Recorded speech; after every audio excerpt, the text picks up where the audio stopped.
Hey guys, Chris here, and I'm Ukrainian Canadian. Today is March 24th, 2024, and let's get to the news happening in Ukraine, shall we? So let's first discuss what occurred in Crimea last night. Very big hits by the Ukrainian forces. They've used storm shadows and likely modified Neptunes to hit several key targets in Crimea. It's been confirmed that two landing ships, the Yamal and Azov, have been attacked and damaged. There's even rumors claiming that a third one was also damaged, and I believe it was the Ivan Kurs, if I remember correctly, that might have been damaged as a result of this attack.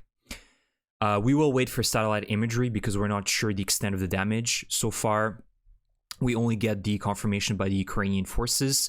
The Belbek airfield as well was attacked. Pro-Russian sources claim that 3 Su-27 jet fighters were damaged, and an oil depot was also destroyed. And last but not least, the Information Computing Center in Sevastopol, in the center of the city. So the computing center of the Black Sea Fleet was also attacked and almost completely destroyed, falling 3 to 4 storm shadows that were utilized. So this, I think, is laying the groundwork for a much bigger operation. Of course, we know the biggest one will be the destruction of the Kerch Bridge. The landing ships are essential for the Russians. If they lose the Kerch Bridge, they can still transport a lot of supplies via these landing ships and weapons to Crimea. Of course, there's also, air assets that can utilize, but they cannot transport as much as landing ships. So that is very important. Then you have the command centers that have been destroyed. Essentially, the Russians are losing the capacity to command and control the Black Sea Fleet even more. And pro-Russian channels also claim that there were dozens of officers that were present and were killed as a result of this. So excellent news overall. This is what Ukraine needs to continue doing. And you can see the difference between Russia and Ukraine.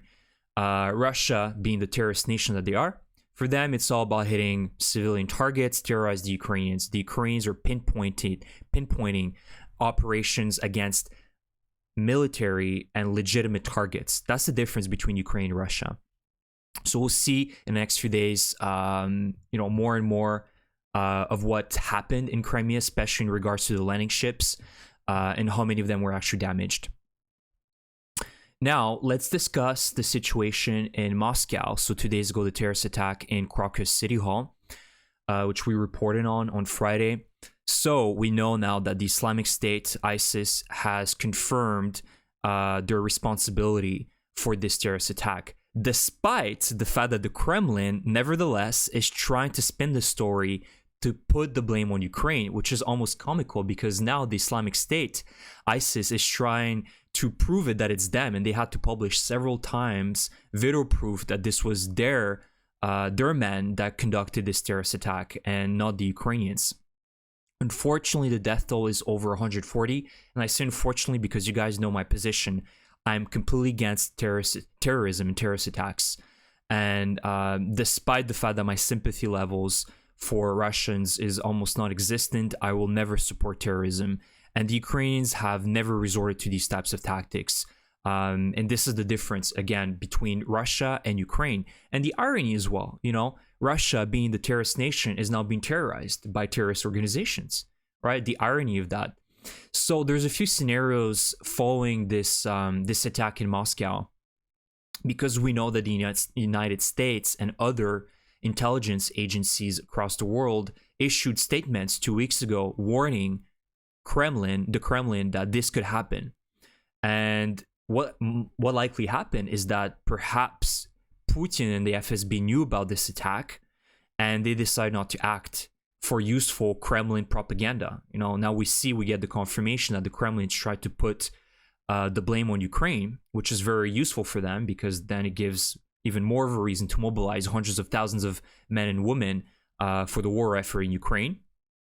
Or they didn't know about it, essentially where and when it would happen, and they were completely taken by surprise.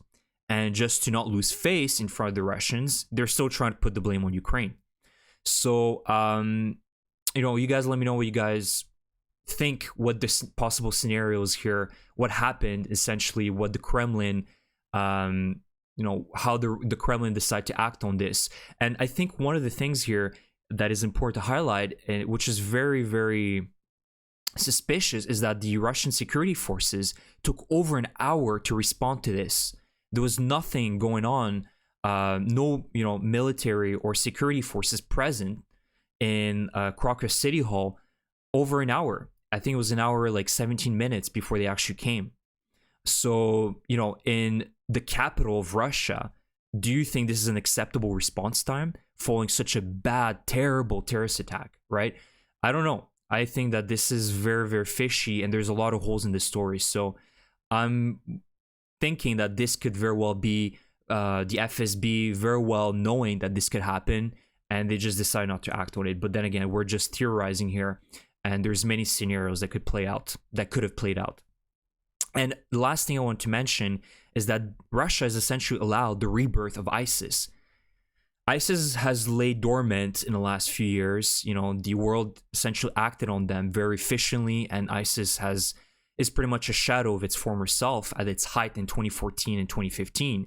But now, because of Russia's lack of action and basically prioritizing resources in Ukraine and forces its resources and security mostly in Ukraine rather than in Russia, ISIS now feels more emboldened, feels like they can conduct many operations around the world. And, the Russians, this is what happens for Russia. You're prioritizing a war in Ukraine that is senseless, completely useless, rather than prioritizing your own security. So unfortunately, I believe that more of these terrorist attacks will occur in Russia, because the Islamic State is definitely not happy with the Kremlin, because the Kremlin has a part with its destruction, especially in Syria, since 2015. Now, I just want to do a small map update, because there's a few updates that we need to discuss. One in Bakhmut. Unfortunately, the Russians have gained a little bit of ground in the west of Bakhmut. You can see that they're continuing their push towards Chasiv Yar. So this is in the last few weeks. You can see that they're continuing their push towards Ivanivske. The Ukrainians control about half of the village of Ivanivske, and the Russians are getting closer to Chasiv Yar. So unfortunately, this is the result of the lack of artillery, shells, and ammunition for the Ukrainians. And I hope that the Czech initiative of the 800,000 shells will be finalized very quickly, and they will be able to allocate them very quickly for towards the Ukrainian forces in the next few weeks, so they can start having some sort of parity in the front lines that are necessary for the Ukrainians. The artillery parity, right? Because the Russians, unfortunately, still have an overwhelming advantage in artillery, and also the meat waves. So this is one developing that we're going to be looking at in the next few weeks, is Chasiv Yar. But let's also not forget that Chasiv Yar is a very, very well defended Ukrainian stronghold. So it's not going to be that easy for the Russians to take Chasiv Yar. Last but not least, let's also talk about Avdiivka and the area of Donetsk. So Avdiivka, in the last few weeks, the Russians have been able to consolidate certain areas, Orlivka, Tonenke, and also certain areas in the south of Tonenke. So as I've said previously, the Ukrainians right now are probably going to hold the line around the heights of Semenivka, Umanske, Berdichi. So they have advantageous heights here. So let's hope that the Ukrainians can hold the line until they get the shells and more artillery shells and ammunition to be able to essentially hold the line effectively. So that, as you can see, is some more Russian gains in the west of Avdiivka, and also Krasnohorivka. So you can see that the Russians are trying to push towards Krasnohorivka, and this is kind of the second Avdiivka. It's a city of about 16 to 20,000 people prior to the war, of course, that the Russians are trying to take, because it's very close to Donetsk.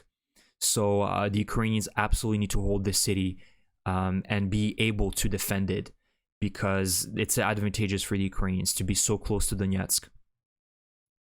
And last but not least is Robotine. And the Russians still are unable to take the village of Robotine. Now, it's a very complicated area for the Ukrainians, because, of course, it's strategically important in the sense that, and politically important, because this was the Ukrainian gains in the summer of last year, and they don't want to lose that.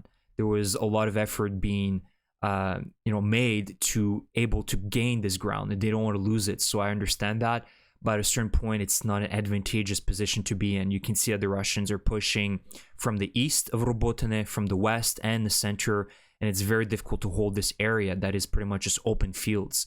So we'll see how that will develop, but you can see that the Russians are doing everything possible to push through. Even if it's a small little, field that they grab, they'll do everything necessary to take back control over this area. So far, the Ukrainians are able to hold their ground, especially thanks to the FPV drones that they're utilizing by the thousands every single day in different sectors. So that's the video for today, guys. Let me know what you guys think about any of the developments that I've discussed today. I think that the Crimean operation was fantastic. I cannot wait to see the satellite images in Sevastopol of the landing ships being damaged or perhaps fully destroyed. We'll see that in the next few days. A huge thank you for support. Please subscribe to my channel, like my video, leave me a comment, and I will see you guys in the next one. Slava Ukraini!